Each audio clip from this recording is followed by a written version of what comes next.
As mulheres são valorizadas apenas pela sua utilidade. Na qualidade de instrumentos de reprodução, são o artigo de comércio mais precioso na vida dos moradores. Na Colina dos Gritos, a mulher não tem direitos de propriedade nem de herança. Esse trecho não é de O Conto da Aia, é de um livro de não ficção. Oi gente, tudo bem? Eu sou a Ana Lu e eu li As Boas Mulheres da China, da Xin Ran. A Xin Ran, ela nasceu em 1958 e ela é uma jornalista, escritora e radialista chinesa. Entre 1989 e 1997, ela comandou o programa de rádio Palavras na Brisa Noturna e através desse programa ela conquistou a confiança de inúmeras ouvintes e começou a partir de então a coletar relatos e cartas delas, colecionando assim um panorama da vida da mulher chinesa contemporânea. Ainda em 97, ela largou o programa e se mudou para Londres, porque na China, onde ela morava, ela não podia publicar seus escritos porque eles eram barrados pela censura. Foi lá então que ela conseguiu lançar esse livro, As Boas Mulheres da China, que foi trazido para o Brasil em 2003 pela editora Companhia das Letras. Bom, então pelo trecho que eu li no começo do vídeo, vocês já podem imaginar que a vida das mulheres chinesas não é nada fácil. Mas acho que para amenizar um pouco eu já vou deixar claro que nem todos os relatos são terríveis quanto aquele. Esse relato específico e mais um ou dois, né, que estão dentro do livro, são situações mais fortes, situações meio isoladas. Num geral a vida delas não é nada confortável, mas esse é realmente um dos mais fortes do livro. O contexto político e o pano de fundo da história que a Xin Ran vai contar pra gente, que também é autobiográfica porque ela costura as histórias das outras mulheres com passagens da sua própria vida, é marcado pela Revolução Cultural Chinesa, uma campanha política e ideológica comandada pelo Partido Comunista Chinês. Esse período todo foi acompanhado por muitas situações de violência, muita censura, e através do que a Xin Ran tá contando, então, a gente vai acompanhar as consequências desse cenário e, é claro, das ideologias extremamente problemáticas de gênero na vida dessas diferentes mulheres. Um comentário geral que eu tenho pra fazer sobre a obra como um todo é que eu achei a abordagem da autora muito interessante. Ela não procura desumanizar suas entrevistadas em nenhum momento, muito pelo contrário, ela quer falar da vida delas e ela quer deixar isso claro, então ela não tá usando essas mulheres como personagens para retratar uma época, ela tá querendo contar a história delas, então todas as histórias têm detalhes, tem muito sentimento, tem muito envolvimento. Ela não quis colocar esse distanciamento jornalístico, ela não ligou a mínima para isso e ela fez questão total de se envolver com a história.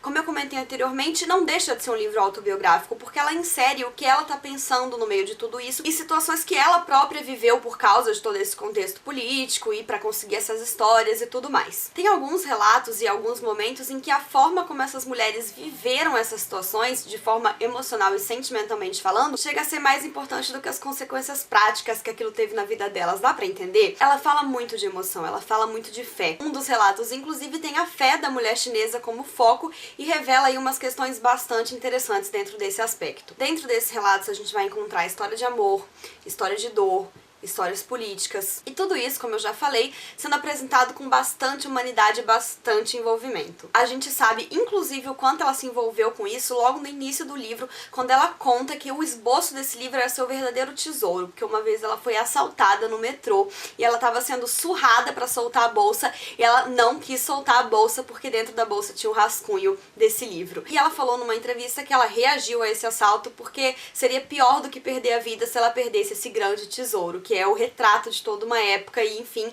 dessas mulheres da China. Então dá pra gente perceber, né, o peso que ela deu pra isso, quanto ela se ligou emocionalmente a isso e como isso se tornou o grande trabalho da vida dela. Falando mais um pouco das histórias, gente, elas são tão específicas, tão detalhadas e tão cabulosas que, confesso, por vezes eu esqueci que eu tava lendo um livro de não ficção. Eu pensava que tinha alguém por trás daquilo, sabe? Um romancista inventando tudo aquilo, porque não é possível que tudo aquilo seja real. E nem só por partes exatamente ruins, mas porque são realmente histórias que parecem uma grande viagem. Tem uma história de um casal que se separou no início da Revolução Cultural, porque cada um foi enviado para cumprir uma determinada função.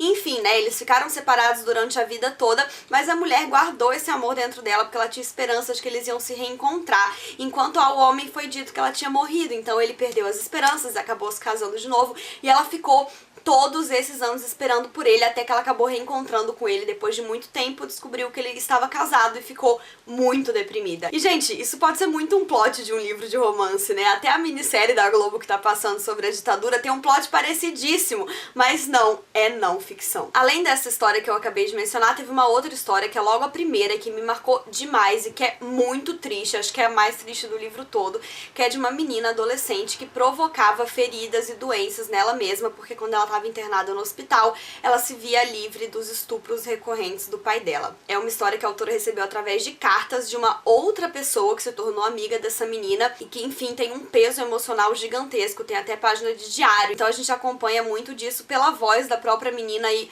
sério, eu fiquei dilacerada depois que eu li esse relato. É absurdo pensar que uma situação dessas existe. Como eu acho que vocês já perceberam, eu ando tendo bastante interesse em literatura de não ficção, porque eu gosto de poder entrar em contato com situações que estão existindo, né, ao redor do mundo, de uma forma mais extensa do que a gente encontra em reportagens ou até documentários. Como eu já tendo naturalmente a preferir a leitura do que assistir alguma coisa, eu tenho procurado bastante livros que retratem realidades diferentes para que eu possa entrar em contato com elas. Enfim, né, eu acho que isso é muito importante para nossa formação enquanto seres humanos, saber o que está acontecendo para fora do nosso quintal, né? Então, enfim, né, que bom que a Shin fez esse trabalho. É um livro que eu recomendo bastante. Antes de finalizar, eu gostaria só de fazer um comentário sobre a tradução, que em muitos momentos a gente dá de cara com o texto homossexualismo ao invés de homossexualidade.